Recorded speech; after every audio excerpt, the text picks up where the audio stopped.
Sot do të mundohemi në pika të shkurtra të folim për emrat e pejgamberit alayhi salatu wassalam. Muhamedi alayhi salatu wassalam, siç transmetojnë hadiset, I ka pasur 5 emra. Emri I parë I tij ka qenë Muhammed, që përkthimi I kësaj fjale do të thotë ai që lavdrohet shumë tepër. Pra Muhamedi alayhi salatu wassalam është personaliteti I vetëm që emri I tij përmendet më së shumti në botë. Allahu I madhruar në Kur'anin famëlar thotë: "Wa ma Muhammedun illa rasul." Dhe me të vërtet Muhamedi alayhi salatu wassalam nuk është tjetër përveç se I dërguari I Zotit. Në këtë ajet kuranor, Allahu Gjellëshanu e ka përmendur të dashurin e tij me emrin Muhammed.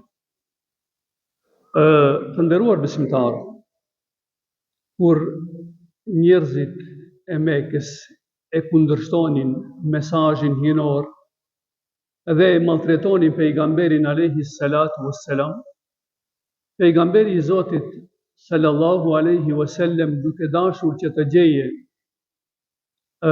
mirëkuptim dhe pranim të mesazhit, ai shkoi në Taif.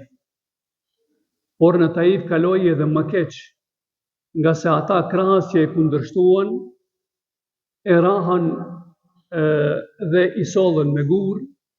E Muhamedit alayhi salatu wassalam në këtë situatë I erdhi Xhebraili me melekun e maleve duke I thënë: "O Muhammed, a ki dëshirë që këtë popull ta shkatroj?"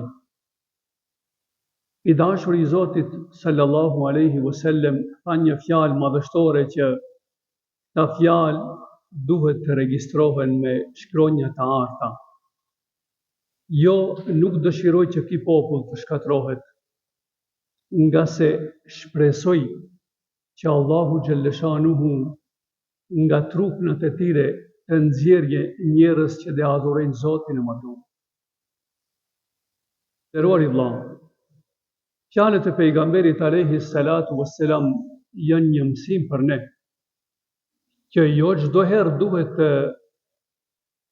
u akthejmë tjerëve me të njëjtën mani, por në shumicën e rasteve tu afalish tjerëve është një gjë shumë madhështore dhe rezultati mund të jetë shumë I madh në jetën e njeriu. Për këtë gjë dhe Allahu Gjellëshanu në shumë ajete kuranore thotë: "Idfa billati hiya ahsan", dhe ktheva të keqen me të mirë.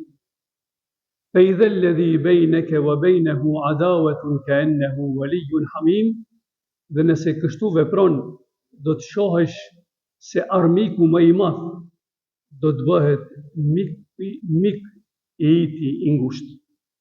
Do të thotë që a kthesh tjetrit të keqen me të mirë, kjo është madhështore.